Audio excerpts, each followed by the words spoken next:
నశించాలి కాంగ్రెస్ పాలన కాంగ్రెస్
ఎక్కడికక్కడ విద్యార్థుల కోసం ధర్మదీక్ష చేస్తామంటే వాళ్ళు చూపించినది నియంతృత్వ పాలన ఎట్లుందో అర్థం పడుతుంది. రక్తాలు వచ్చేలాగా ఇచ్చి పడేసిండు.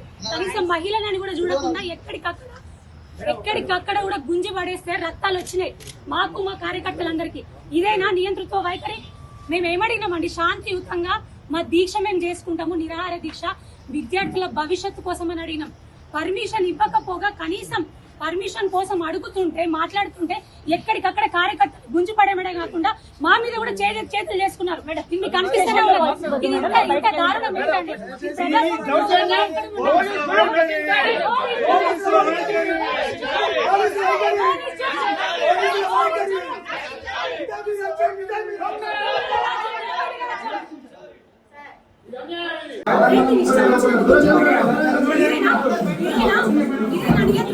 ఆడవాళ్ళని రక్తాలు వచ్చేలాగా ఇష్టపడలేదు. శాంతి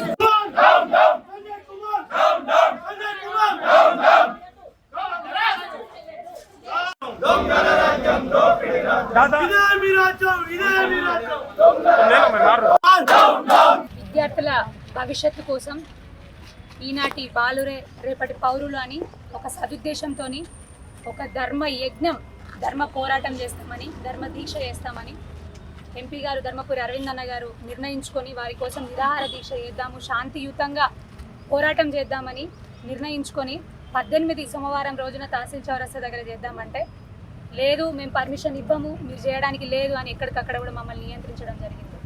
సరే వేరే ప్లేస్లో ఇంకా ఏదైనా చేస్తాము అంటే అక్కడ లేదు. అంటే కావాలని గొంతు నొక్కడానికి, బయటికి రానివ్వకుండా రాజకీయాలు చేస్తూ ఎక్కడికక్కడ అన్ని రకాలుగా పోలీసులను వాడుకుంటూ ఎవరి గొంతు నొక్కాలని, ధర్మం గొంతు నొక్కాలనా, న్యాయం గొంతు నొక్కాలనా? ఈరోజు మేము పర్మిషన్ ఇవ్వట్లేదు, కనీసం శాంతియుతంగా మేము ధర్నా చేస్తా అన్నా కూడా దీక్ష చేస్తా అన్నాం. ఇంకా కూర్చొని దీక్ష చేస్తాము, నిరాహార దీక్ష చేస్తాము విద్యార్థుల భవిష్యత్తు కోసం. పిల్లల భవిష్యత్తు అక్కడ నాశనం అవుతుంది. ఆల్రెడీ 1 సంవత్సరం వాళ్ళ భవిష్యత్తు పోయింది. ఇప్పటికైనా ఇంకా 10 రోజులు ఉంది. ఇప్పటికైనా స్థలాన్ని కేటాయించండి విద్యాలయానికి. దానికోసం నిరాహార దీక్ష చేస్తామంటే కనీసం పర్మిషన్ ఇవ్వని పరిస్థితి, టెంట్ ఎట్లేస్తారో చూస్తామనే పరిస్థితి, బెదిరించే పరిస్థితి. దానికి నిరసనగా ఇక్కడ మేము కూర్చొని ఉంటే ఎక్కడికక్కడ కూడా మహిళలని కూడా చూడకుండా రక్తాలు వచ్చేలాగా చేతులు చేసుకొని ఇష్టం ఉన్నట్టు గుంజి పడేసిన పరిస్థితి, ఎక్కడికక్కడ కూడా రక్తాలు వచ్చేలాగా. ఇదేనా ప్రజాస్వామ్యంలోనే బతుకుతున్నామా మనం? ఎక్కడికి పోయింది ప్రజాస్వామ్యం? కనీసం గొంతెత్తి న్యాయం అడిగే పరిస్థితి కూడా లేదు ఇక్కడ. జగిత్యాల పరిస్థితి అయితే ఒకప్పుడు జైత్రయాత్ర సాగిన గడ్డ, పోరాటాల గడ్డ. కానీ పోరాటాలనే సాగనివ్వనటువంటి గడ్డ అయిపోయింది ఇప్పుడు. కొంతమంది స్వార్థపూరిత రాజకీయ నాయకుల చేతుల్లో చిక్కుకొని జగిత్యాల పట్టణ ప్రజల భవిష్యత్తు, జగిత్యాల అభివృద్ధి భవిష్యత్తు, జగిత్యాల నియోజక భవిష్యత్తు మొత్తం కూడా సర్వనాశనమయ్యే పరిస్థితి కనిపిస్తూ ఉంది. పక్కన ఉన్నటువంటి కొరుట్ల ఎంత అభివృద్ధి జరుగుతుందో చూస్తూనే ఉన్నారు, ఇటు పక్కన ఉన్నటువంటి నియోజకవర్గాల అభివృద్ధి చూస్తున్నారు. కానీ జగిత్యాల నియోజకవర్గ పరిస్థితి అయితే అధ్వానంగా తయారైంది. పిల్లలు చదువుకోవడానికి, అరే ఈ పోలీసులు ఉన్నారు కదా, పోలీసుల సోదరుని ఒకటే నేను అంటా ఉన్నాను, ఒకటే ప్రశ్నిస్తూ ఉన్నాను. రేపు పొద్దున మీ పెద్ద పెద్ద ఆఫీసర్లు ఎక్కడెక్కడనో ఇంటర్నేషనల్ స్కూల్లో లక్షల జీతాలు కట్టి పిల్లల్ని చదివిస్తారేమో, కానీ ఎస్ఐలు, హోంగార్డులు, కానిస్టేబుల్ ఉన్నారు కదా అన్న, మీ పిల్లలకు అక్కడ సీట్లు వస్తాయి కేంద్రీయ విద్యాలయంలో. జరంత మీరన్న ఆలోచన చేయండి. మాట్లాడితే ఏమంటారు, ప్రభుత్వ ఉద్యోగులకు మాత్రమే అలా సీట్లు వస్తాయి అంటారు. ప్రభుత్వ ఉద్యోగులకు మాత్రమే సీట్లు కాదు, 45 to 50% కోట నార్మల్ మామూలు విద్యార్థులకి కూడా, మామూలు మధ్యతరగతి బడుగు బలహీన వర్గాలకు చెందిన పిల్లలకు కూడా అక్కడ సీట్లు వస్తాయి. కేంద్ర ప్రభుత్వ ఉద్యోగులు లేని పక్షంలో ఆ సీట్లు కూడా ఇటు వస్తాయి. ఎంతమంది ఉన్నారన్న మన జగిత్యాల్లో? రాష్ట్ర ప్రభుత్వ ఉద్యోగులకు వస్తాయి, అవుట్ సోర్సింగ్ రాష్ట్ర ప్రభుత్వ ఉద్యోగులకు వస్తాయి. వాళ్ళందరూ చిన్న చిత్తగా వాళ్ళే కదా. మరి ఓట్లు ఎంచుకుంటప్పుడు వాళ్ళందరూ కనబడలేదా? కేవలం మధ్యతరగతి వాళ్ళతోనే ఓట్లు ఎంచుకున్నారా? వీళ్ళందరితో కూడా ఓట్లు ఎంచుకున్నారు కదా. ప్రభుత్వ ఉద్యోగులు, రాష్ట్ర ప్రభుత్వ ఉద్యోగులు, అవుట్ సోర్సింగ్ ఉద్యోగులు, మీరు కూడా ఆలోచించండి. వాళ్ళతో పాటుగా నేను చెప్తా ఉన్నాను, వాళ్ళకే వస్తాయని ఎమ్మెల్యే గారు అన్నారు. లేదు, 50%, 45 to 50% కోట మామూలు మధ్య తరగతి కుటుంబాలకు చెందినటువంటి పిల్లలు కూడా వస్తుంది. కేంద్ర ప్రభుత్వ ఉద్యోగులు లేని పక్షంలో వీళ్ళకు కూడా ఆ కోట అంతా కూడా వీళ్ళకి వస్తుంది. మరొకసారి చెప్తా ఉన్నాను, డీవియేషన్ పాలిటిక్స్, డైవర్షన్ పాలిటిక్స్ చేస్తూ ఉన్నారు. అసలు కథ చెప్పవయ్యా బాబు అంటే, ఇక్కడ ఉన్నటువంటి దరిద్రపు గుట్టు నాయకులు ఎక్కడికక్కడ కూడా ప్రశ్నించే గొంతు నొక్కుతా ఉన్నారు. నిజంగా చెప్తా ఉన్నాము, మా ప్రశ్నించే గొంతు ఆగదు. అరెస్టులు చేస్తారా, చేతులు చేసుకుంటారా, రక్తాలు కళ్ళ చూస్తారా, రక్తం చిందించినా కూడా నా జగిత్యాల ప్రజల కోసం, నా జగిత్యాల పిల్లల భవిష్యత్తు కోసం, నా జగిత్యాల అభివృద్ధి కోసం మీరు రక్తాలు వచ్చేటట్టు మమ్మల్ని కొట్టినా, గుంజి పడేసినా కూడా మా ధర్మ దీక్ష ఆగదు. పిల్లల భవిష్యత్తు కోసం మేము రోడ్డు ఎక్కుతాము, డెఫినెట్గా ఎక్కుతాము. 18 రోజు ఏం జరుగుతుందో మీరు చూస్తారు. ఏమని మాట్లాడుతూ ఉన్నాడు ఎమ్మెల్యే గారు, కండ్లపల్లి దగ్గర ఇవ్వచ్చు కదా అని మాట్లాడుతూ ఉన్నారు. కండ్లపల్లి దగ్గర ఎట్లా ఇస్తారంటే, అక్కడ మోడల్ స్కూల్ ఉంది ఆల్రెడీ. ఇక్కడ నుంచి సిటీ నుంచి 8-9 కిలోమీటర్లు ఉంటుంది. ట్రాన్స్పోర్టేషన్ ఇబ్బంది అయ్యి ఇప్పటికున్న మోడల్ స్కూల్ పిల్లలు అక్కడ ఇబ్బంది పడుతూ ఉన్నారు. ఎక్కడ ఇవ్వమంటారు? ఇబ్బందులు పడితే ఇంక ఇవ్వమంటారా? మోడల్ స్కూల్ ఒకటి ఉంది కదా అక్కడ, ఇంకక్కడ ఇవ్వమంటారు. టీఆర్ నగర్ దగ్గర ఇవ్వమంటున్నారు. టీఆర్ నగర్ దగ్గర ఎక్కడ ఇవ్వమంటారండి? అక్కడ ఆల్రెడీ లోపలికి నాక్ సెంటర్ ఉంది. ఆ పిల్లలు అక్కడ మెయిన్ రోడ్ దగ్గర బస్సు ఆటోను దిగితే 6-7 కిలోమీటర్లు లోపలికి వెళ్లాల్సిన పరిస్థితి. సాయంత్రం అయితే చిమ్మని చీకటి అయ్యి బయటికి రాని పరిస్థితి. గజగజ వణుకుతున్నారు ఆడపిల్లలు అయితే. ఎప్పుడన్నా పోయి చూడుండ్రి, అడుగుండ్రి, వాళ్ళని చెప్పుతూనే కొడతారు మిమ్మల్ని. ఇంకా వీళ్ళని తీసుకుపోయి అక్కడ పెట్టమంటున్నారా? వీళ్ళు డే స్కాలర్స్ పిల్లలు, కేంద్రీయ విద్యాలయానికి చెందిన పిల్లలు డే స్కాలర్స్. ఎట్లా పోతారండి, ఎట్లా చదువుతారండి? ఇంకెక్కడ ఇవ్వమని చెప్తున్నారు? అంతర్గాం దగ్గర ఇవ్వమని చెప్తున్నారు. అంతర్గాం రోడ్ నుంచి లోపలికి ఉందా లేదా? మీ జాగల పక్కకు ఉందని ఇవ్వమని చెప్తా ఉన్నారా? సౌకర్యవంతంగా ఉందా? మీరు ఇచ్చిన డబుల్ బెడ్రూమ్ ఇల్లు అంతర్గాంలో ఎవరైనా ఉంటున్నారా?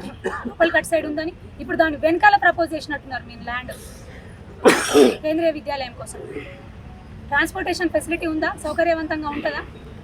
చెలిగల్ ల్యాండ్ అయితే నేషనల్ హైవే పక్కనే ఉంది, అన్నిటికీ కూడా సౌకర్యవంతంగా ఉంటుంది. 5 నిమిషాలకు ఒక బస్సు పోతుంది అటు సైడు. డే స్కాలర్ పిల్లలు మంచిగా సౌకర్యవంతంగా వెళ్ళొచ్చు. దించే తల్లిదండ్రులకు కూడా మంచి సౌకర్యవంతంగా ఉంటుంది. మంచి లొకేషన్లో ఉన్నటువంటి ల్యాండ్. అరే ఎంపీ గారు కొట్లాడి తాపత్రయపడి కేవీని శాంక్షన్ తీసుకొని వచ్చిండ్రు.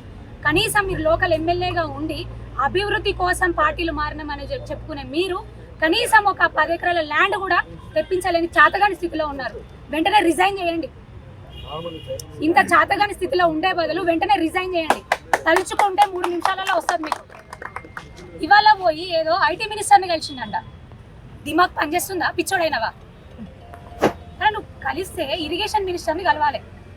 తిరిగిలాంటి అక్కడ ఉంది కాబట్టి ఆయనను కలవలేదు ఉత్తమ్ కుమార్ రెడ్డి గారు. సరే ఉమ్మడి జిల్లా ఇన్ఛార్జి మంత్రి గారిని వారున్నారు, వారిని కలవాలి. కలిసిండ్రా? లేదు. బాలంత్ రిపోర్ట్కి చైర్మన్ ఎవరున్నారు? సీఎం గారు ఉన్నారు. విద్యాశాఖ ఎవరి దగ్గర ఉంది? సీఎం గారి దగ్గర ఉంది. అయితే వీరినైనా కలవాలి, అయితే వీరినైనా కలవాలి. మీరు పోయి ఐటీ శాఖ మంత్రి కలుస్తారండి. మీ బిల్లులు ఏమైనా పెండింగ్ ఉన్నాయి, దానికోసం కలిసి ఉంటారు. దాన్ని కూడా సిగ్గు లేకుండా పబ్లిసిటీ చేసుకుంటున్నాం. నేను పోయి కలిసినా, అడుగుతున్నా. నువ్వు ఎవరిని పోయి అడుగుతున్నావు? ఎక్కడ పోయి అడుగుతున్నావు? కొంచెమన్నా దిమాగ్ ఇప్పటికైనా పనిచేస్తే ప్రజల భవిష్యత్తు గురించి, పిల్లల భవిష్యత్తు గురించి ఇప్పటికైనా కూడా శ్రద్ధ ఉంటే 10 రోజులు మాత్రమే టైం ఉంది. ఇప్పటికైనా స్థలం కేటాయిస్తే టెంపరీ బిల్డింగ్లో వాళ్ళు చదువుకోవడానికి అడ్మిషన్స్ తీసుకునే ఆస్కారం ఉంటుంది. అందుకే పోట్లాడుతున్నాం. సంవత్సరం పిల్లల భవిష్యత్తు అంటే నీకు చాలా తక్కువ కావచ్చు. అయినా నువ్వు అన్నావు కదా, నేను హాస్పిటల్లో కూర్చుంటే 20 లక్షలు సంపాదిస్తాను నెలకు అనేటోడివి. నీకు పిల్లల భవిష్యత్తు గురించి, పేద మధ్యతరగతి పేరెంట్స్ తల్లిదండ్రులు పడే బాధ గురించి మీకేం తెలుసు? సిబిఎస్ఈ నాణ్యమైన విద్య ఉచితంగా లభిస్తుంది. పిల్లలు అందులో పోతే నర్సరీ నుంచి +1 +2 అంటే ఇంటర్మీడియట్ అయిన తర్వాతనే బయటికి వస్తారు. తల్లిదండ్రులకు ఎంత లాభం? వాళ్ళ లాభం మీకేం తెలుస్తుంది? వాళ్ళ బాధ మీకేం తెలుస్తుంది? ఇప్పటికైనా ఆలోచించి స్థలాన్ని వెంటనే మంజూరు చేయండి.